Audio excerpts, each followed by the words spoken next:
Breaking news. The chaos continues to unfold in Lebanon as multiple Internet of Things devices have just started to explode once again.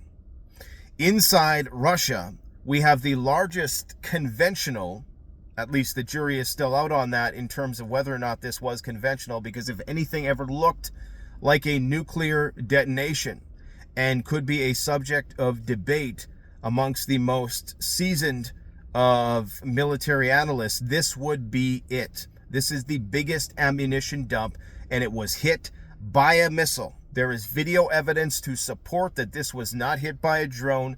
This was hit by a missile. This was very deep into Russia, near the Moscow Oblast. In fact, the largest ammunition depot inside Russia has been destroyed.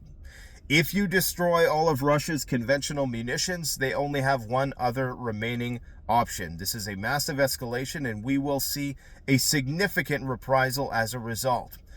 It's going to be an attack on NATO is unknown, but these were struck by a missile. We'll talk about the details of that in just a moment. But first, the breaking news story today, we have massive explosions erupting in unison throughout Lebanon once again. Some of these explosions were reported to be significantly larger than yesterday's. We have chiefly among them backup communication devices like walkie-talkies of the Baofeng sort. Of course, preppers are no stranger to Baofeng radios, and I bet you'll never look at your Internet of Things devices, walkie-talkies, ever again in the same way. These events are unparalleled in all of human history, and that should not go without saying.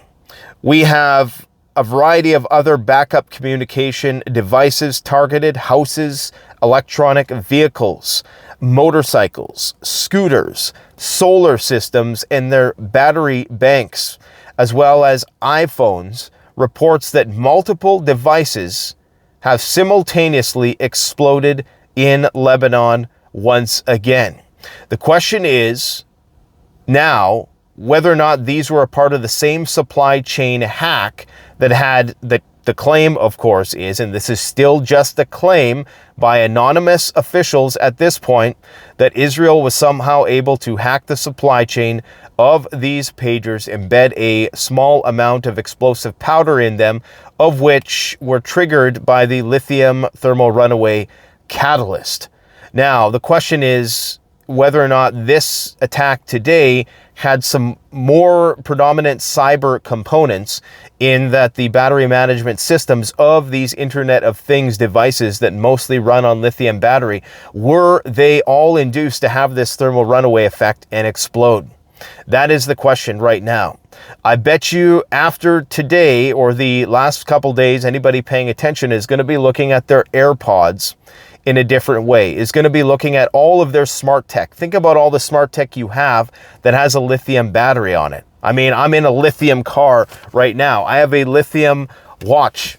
I have, in fact, we did a review of these. These are the spy glasses that have a camera on them. These are what I use for my Karen vision. And these have a battery in them, okay? We're talking about, I mean, never mind Neuralink and all of the other invasive technologies that they're going to try to put inside people in the future. Could you imagine a hack gone wrong in which a thermal runaway effect was induced in these types of devices? Could you imagine the chaos that would unfold? Even if they had a self-destruct kill switch and it was not explosive in nature, even if all of our electronic devices right now have some sort of dormant malware on them, a kill switch of sorts that is going to be activated to preempt any sort of major attack on Western countries. This should be a wake-up call to people. This is, again, unparalleled in all of history. We have never seen anything like this. Today, hundreds more casualties. The amount of explosions were less numerous, at least so we know right now. I'm sure as the data comes in, it's going to be in the thousands once again. Biometric machines. What's most concerning to me is these solar systems that are being reported to have exploded as well. So, of course, solar systems, a central component is the battery, the lithium-ion battery. And these things would be ticking time bombs, as well as EVs. EVs, like right now, I'm sitting on probably, I don't know, 50 to 65 kilowatt hours of lithium-ion battery power. That's a massive explosion if you can induce it in the right way. Now, again, a lot of these batteries have fail-safes in them to prevent a explosive effect, but they would still catch on fire.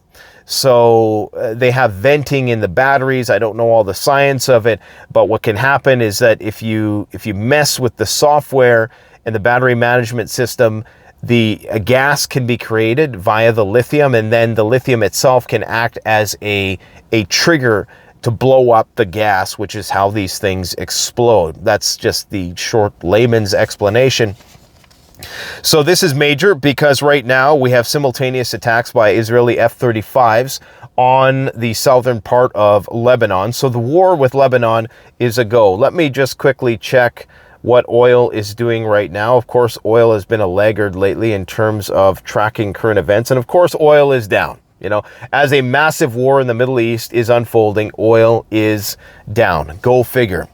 Right now, Israel is mobilizing at the border. And right now, you're just seeing chaos abound inside Lebanon. Remember that quote at the end of the movie, "Leave the world behind." One of the central strategies in modern warfare is to initially sow chaos, confusion, disorder, and pandemonium so that in the actual offensive phase, you've destroyed the communication networks of your adversaries. I guarantee you right now, everybody is doing a gear check throughout the Middle East and probably in Russia and China as well. A lot of people are having doors knocked on today, okay, especially in China. In fact, Taiwan, they sent the police to the facility in which these pagers were supposedly manufactured. However, these were subcontracted to a place, I believe it was in Hungary. So if Mossad was able to interdict this shipment, they did it in Europe somewhere, all right?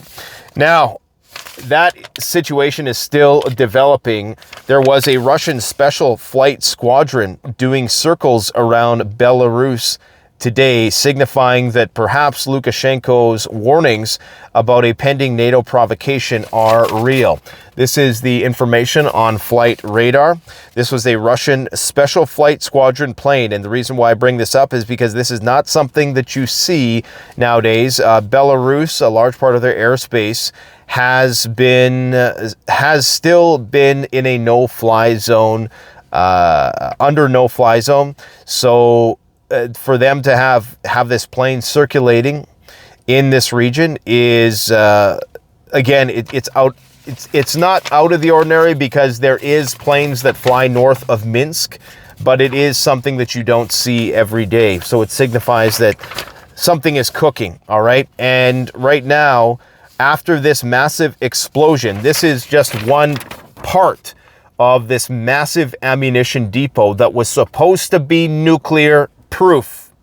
I will put the image of the explosion in the thumbnail, and I will post a link to the video of the explosion on the bottom of this video, or I'll pin it in the comment section, and you can look for yourself.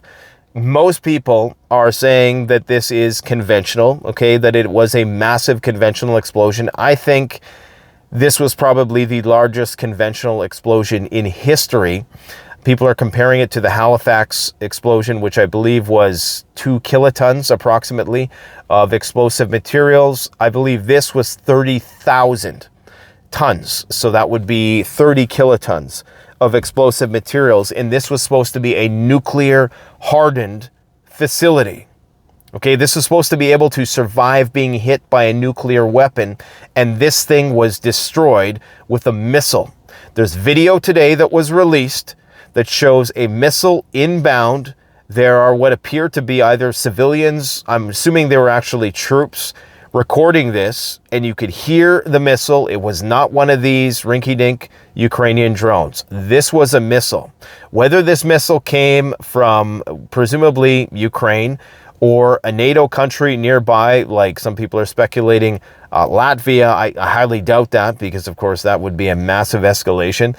But rumor is that these were actually Ukrainian homegrown missiles. And this is what I said weeks ago when I said it really doesn't matter if Ukraine or if NATO approves deep strikes into Russia or not, because they're setting it up so that Ukraine can use its own homegrown missiles, and that'll be something that the Russians accept, okay?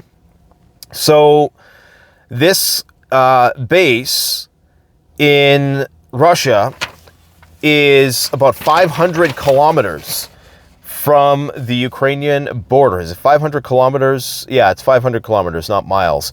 They initially claimed that a drone strike was what did this, but we know now that that's complete and utter bullshit. This was not a drone strike. This was a missile. There is no doubt about it. There is no way that a rinky-dink drone is going to be able to penetrate what was supposed to be a hardened bunker. It could be that there was some chain reaction. They were able to wait till the door was open or something like that, and they were able to get a missile in there, and that's what made everything detonate. But this explosion is just off the charts. It actually caused a 2.8 magnitude earthquake, okay?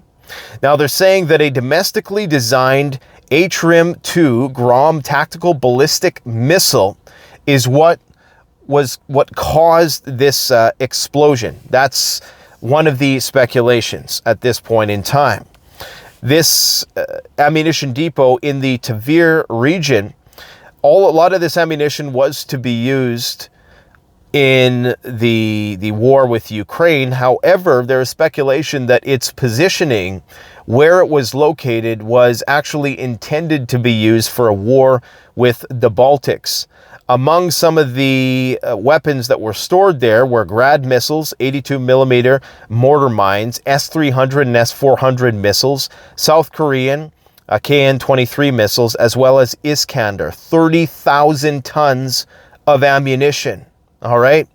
So this is a major escalation in the conflict, especially if this is NATO ISR and NATO weaponry that was involved here. Now, the Russians are completely downplaying this. There's a total media blackout. They have the audacity to claim that this was a fire. And this is how you know how deep the corruption runs in Russia and why it's taken them so long and why they have so many hiccups. Heads have to roll at this point in time if you're the Russian government, because RT today, they don't show an image of this massive explosion, right? And this is something you need to understand, is that as the Russians, as the Iron Curtain descends on Russia, and YouTube and Meta and all of these agencies start to sever ties with Russia and don't allow their citizens to access our Western media, they have no alternative way to access this information. Sure, they can see it on Telegram, but their mainstream media is downplaying this immensely. They don't show a picture of the explosion. They show some generic, B-roll from the back of a guy's back and saying that, oh yeah, there was a debris from a falling drone caused a fire. That was the actual line. Now you look at this explosion that I'm going to post a link in the description, and you tell me who is full of shit. The Russians are lying to their population about the severity of these attacks. And I've always said that as the conventional stockpiles of Russia dwindle, they'll only have one option remaining, and that is a non-conventional one.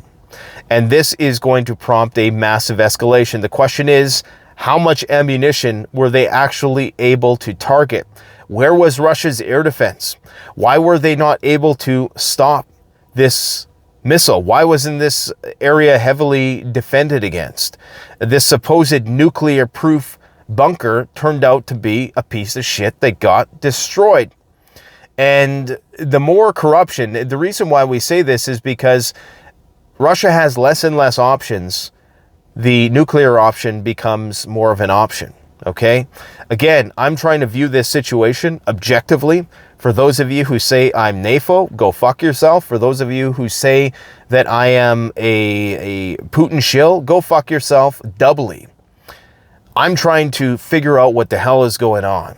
And not a lot of people are trying to do that. I see too many people getting caught up in defending one side or the other. If you genuinely want to understand what's going on, follow this channel. We will walk through this together. We will try to decipher the fog of war, which is incredibly thick, together.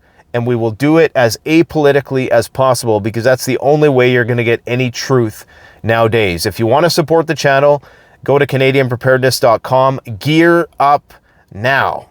The elections are inbound, and this kind of crazy shit is only going to ramp up as we approach that day. And even after that day, I would argue that the more sensitive time is between the after the election and the inauguration. That is going to be one of the most critical periods of time. So buckle up, guys. This shit's only getting weirder. See you in a few hours.